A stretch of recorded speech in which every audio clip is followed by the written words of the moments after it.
Claude Code tutorial for beginners. Hello everyone and welcome back. In today's video, I'll be showing you guys exactly how you can get started with Claude Code. So what exactly is Claude Code and how can you get started? We all are hearing about all these AI coding agents and how we can build our own applications, but no one really tells you the basics. So Claude Code is a tool that allows you to code. It is not a full tool which accesses publishing your website or your app. So the part where you have to push your app to GitHub or you're setting up your domain, those things you have to do on your own. But Claude Code can build super strong applications. Now, there are two different ways you can run Claude Code. You can run this natively in your terminal. To do that, you can open up just claude.com/product/Claude Code, and then you're just going to open up your terminal. Once you open up your terminal, you're just going to copy this command over here, open up your terminal, and then you can just paste that command over here. Now, this is a bit more technical, and the overall result you're going to get is going to be a bit more difficult to handle, especially if you are someone that is not used to using Claude Code or terminals.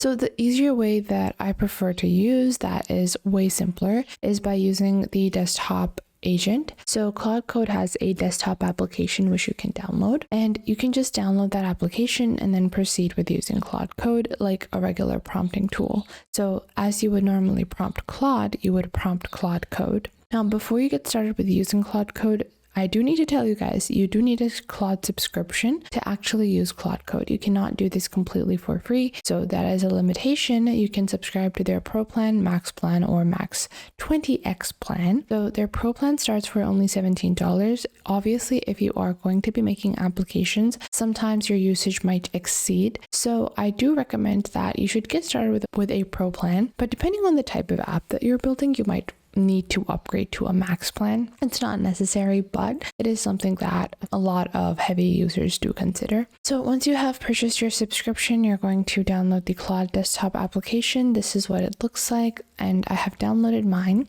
Now, what I'm going to be doing is going into the code tab on the top. You will see that you have chat, cowork, and then code. So in your code tab, you're going to proceed with building your applications. Now I'm going to click on new session, and you can even click on plugins on the left, and you can actually include some plugins with Claude Code so that you can use them. Now I am going to proceed with changing a bit of the basic settings. You can click on the right side over here and you will find a couple of different things like your feedbacks. And if you go into settings over here, you will actually see that you have connectors, so you can connect to third-party applications. Then you also have general extensions that you can add to Claude Code. Then if you click on Claude Code, you will see the Claude Code desktop settings. So you can choose your work tree location, your branch prefix, as well as your authorization tokens. Now going back into the new session, I'm going to proceed with building something so you guys can actually see what Claude Code looks like when it's working. So I'm going to give it a very generic prompt,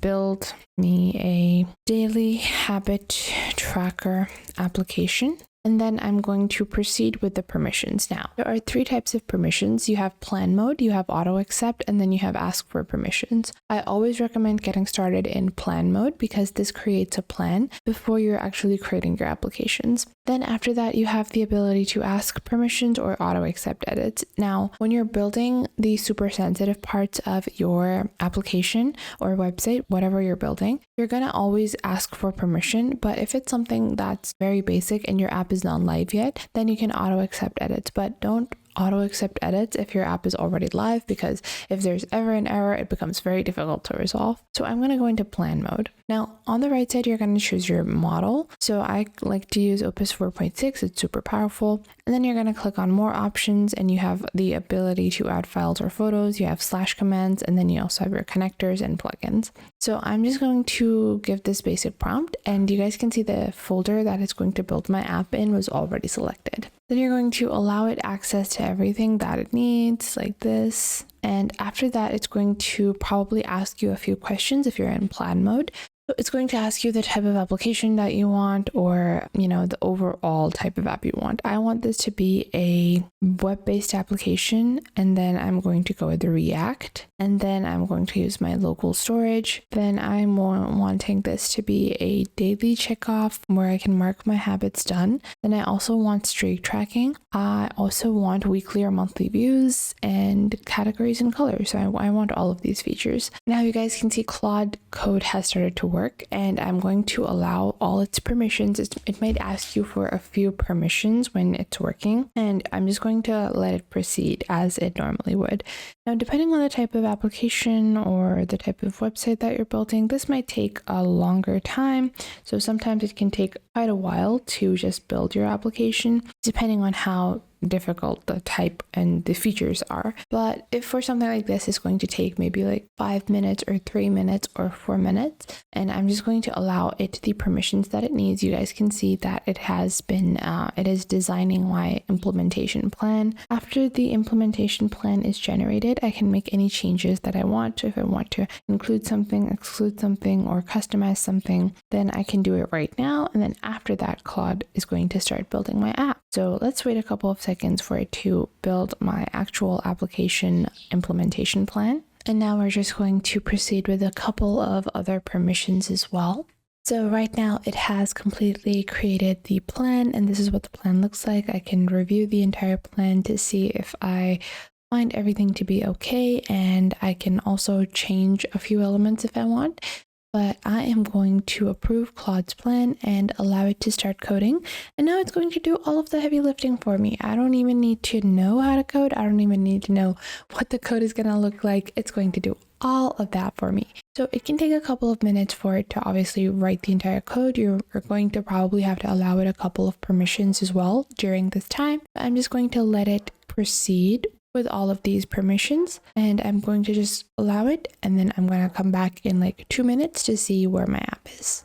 So after a couple of minutes, our app has been created, and you guys can see that Claude Code gives you a link that you can use. You can open up this link like this, and this will show me my habit tracker. I can add my first habit. Let's say this is related to my health, so drink 5 glasses of water, and then I'm just going to add that, and then I can check this off if I've completed the habit for the day, and this will mark the habit in this. And you guys can see overall it looks really nice. I can click on add habit and add more habits as well. I can view it monthly or weekly, and then I can move towards the next day as well. Generally, it's a pretty clean application. The UI looks good, everything is smooth, and everything is functional.